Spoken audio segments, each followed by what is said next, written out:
Halo warga sipil sekalian, teman-teman mungkin udah sadar ya, dan mungkin udah paham akhir tahun ini kita dikejutkan dengan banyak hal gitu. Salah satu yang paling besar dan paling berdampak buat kehidupan masyarakat jelas, kenaikan PPN 12%. Ya, siap-siap beban masyarakat Indonesia makin meningkat lantaran sinyal pajak pertambahan nilai atau PPN akan jadi dinaikkan pada tahun 2025 menjadi 12%. Dalam kasus yang merugikan negara sebesar 300 triliun rupiah, seorang koruptor bernama Harvey Muiz hanya divonis 6,5 tahun penjara. Siapa yang tidak berang mendengar putusan hukum serendah itu?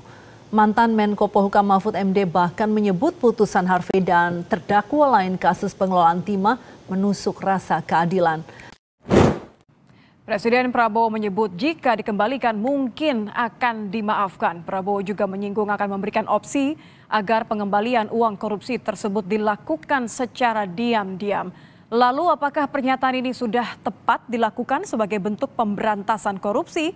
Dan apakah cara pengembalian diam-diam yang disebut Presiden Prabowo ini merupakan cara yang tepat? Bagaimana dengan efek jera bagi para koruptor? Halo, Assalamualaikum warahmatullahi wabarakatuh. Kembali lagi di channel K2 Reaction. Terima kasih sudah menonton dan mengklik video ini. Kali ini kita akan membahas tentang kado akhir tahun yang diberikan oleh pemerintahan Jokowi dan Gibran. Apa sajakah kado yang akan kita bawa ke tahun 2025 dari penghujung 2024 ini? Setidaknya ada 3 poin atau ada 3 kasus yang menjadi kado buat rakyat Indonesia dari pemerintah untuk rakyatnya. Pertama adalah kasus naiknya pajak dari 11% menjadi 12% yang kemudian mendapatkan polemik dari masyarakat, mendapat penolakan karena dirasa itu memberatkan masyarakat Indonesia. Oke teman-teman semua, kita langsung aja membahas soal PPN 12% ini. Pertanyaan paling simpel, apakah gue setuju dengan kenaikan PPN dari 11 menuju 12% ini? Jawabannya tentu tidak. Karena secara alamiah atau secara natural nggak ada manusia yang suka dipajakin. Lu kerja capek-capek terus dipotong sama pemerintah atau dipotong sama negara. Ya jelas, siapa sih yang bakal terima dengan hal seperti itu? Mau lu cinta negara kayak gimana pun ya nggak bakal ada orang yang secara lillahi ta'ala ikhlas 100% dipotong pajak. No, nggak akan ada. Gue bisa jamin. Tapi selama ini aturan ini bisa diterima dan diwajarkan karena apa ya? Karena timbal balik yang diperoleh Bapak Ibu semua. Oke. Langsung aja kita kasih contoh negara Skandinavia. Negara Skandinavia itu pajaknya luar biasa tinggi loh. Lebih dari setengah penghasilan penduduk di sana itu dipotong pajak. Belum lagi pajak-pajak yang lainnya. Kan ada 55%, ada 58%, ada 63%. Nah yang jadi pertanyaan, kenapa masyarakat di situ terima-terima aja? Dan pertanyaan kedua, kenapa masyarakat di situ bahagia-bahagia aja? Ya jawabannya ya tak lain tak bukan adalah karena fasilitas mewah yang diterima oleh publiknya. Ya di situ jaminan sosial diberikan, pendidikan diberikan, kesehatan diberikan, air dan listrik ditanggung negara, bahkan lapangan pekerjaan pun disediakan gitu. Nah, apakah ini memiliki kesamaan dengan Indonesia? Ternyata ada. Tak lain tak bukan adalah fasilitas mewah. Tapi yang jadi pembeda adalah ketika di negara Skandinavia fasilitas mewah itu diberikan kepada publik, tapi di Indonesia fasilitas mewah itu diberikan kepada pejabatnya. Selamat datang di Indonesia, negeri para pejabat.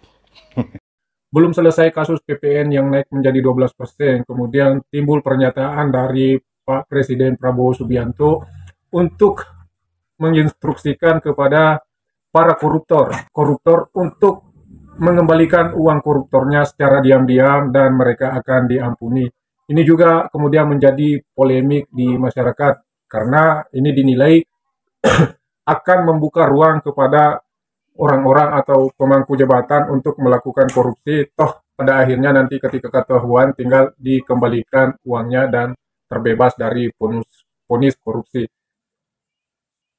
Selanjutnya adalah, dan yang paling menggembarkan adalah bagaimana korupsi ratusan triliun yang kemudian mendapatkan vonis hanya 6,5 tahun, yaitu koruptor bernama Harvey Muiz, yang kemudian dengan alasan yang tidak masuk akal diberikan vonis ringan hanya karena berdalih bahwa dia sopan, dia punya keluarga, dan dia punya anak.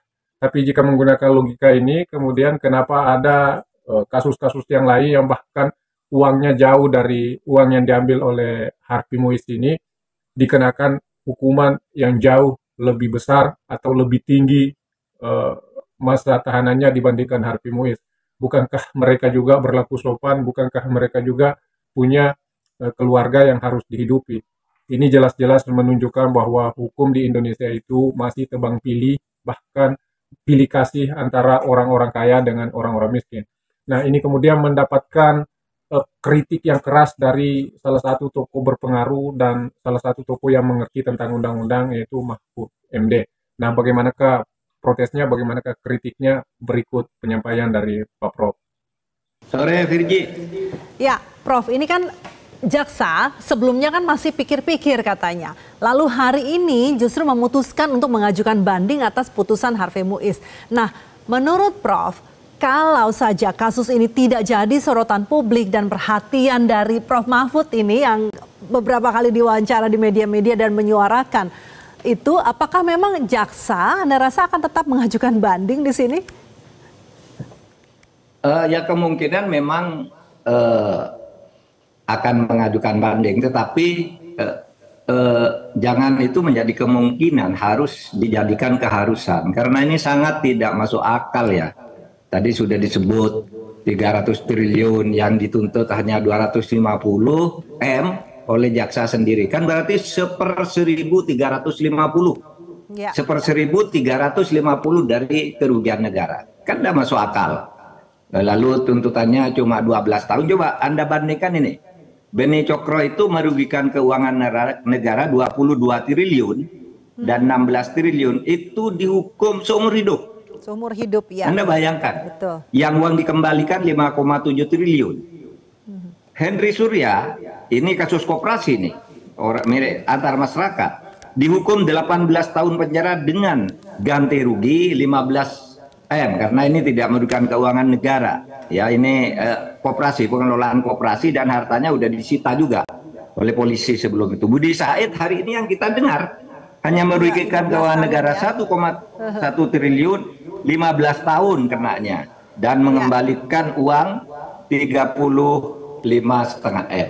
Ini jauh sekali yang Harvey ini. Lalu masyarakat ingat pada peristiwa ini ada permainan antar mafia gitu ya. Sehingga terjadi gini, kalau ingat ceritanya itu kan ini cerita yang dikemukakan di sebuah televisi oleh Pak Ansat Mba itu, perwira tinggi Polri, mantan kepala BNPT, gitu katanya ini kan hanya permainan karena terjadi pergantian penguasa mafia. Begitu terjadi pergantian penguasa mafianya itu di sana harus diganti oleh kliknya penguasa baru. Oleh sebab itu Kejaksaan Agung di situ diteror, ada drone, kemudian itu penacaan Kejaksaan Agung sendiri, polisi membantah dan sebagainya. Mungkin lalu terjadi saling sandera, hakimnya juga tidak begitu punya integritas, maaf, sementara ini ya saya anggap tidak begitu punya integritas, karena pada hari yang sama terjadi hal yang luar biasa nih antara Budi Said yang sekarang dengan yang kemarin. Nah, oleh sebab itu untuk naik banding itu menurut saya satu kewajiban agar ada rasa keadilan, karena pernah ada kasus dibebaskan oleh pengadilan negeri yang namanya Henry Surya itu, kita protes rame-rame dan kita kasasi di samping menyiapkan pemindahan tindak pidana yang lain untuk yang bersangkutan. Lalu apa putusannya? Ya akhirnya dihukum 18 tahun dari bebas gitu. Jadi sangat mungkin kita berharap gitu ya untuk Prof. Oke, itu tadi kritik dan penyampaian dari Prof Mahfud tentang hukuman yang tidak masuk akal kepada koruptor yang menghabiskan ratusan triliun uang negara, yang kemudian hanya dihukum 6,5 tahun dengan dalih, dengan alasan bahwa mereka sopan, mereka punya keluarga. Tapi alasan ini kemudian tidak digunakan kepada orang-orang kecil yang melakukan kejahatan korupsi karena terpaksa, yang melakukan pencurian untuk sesuap nasi dan menghidupi kebutuhan sehari-harinya, kemudian diponis atau dihukum dengan hukuman yang tidak sebanding dengan apa yang diambilnya. Ini sangat bertentangan dan berbanding terbalik dengan apa yang dilakukan oleh Harvey Muiz.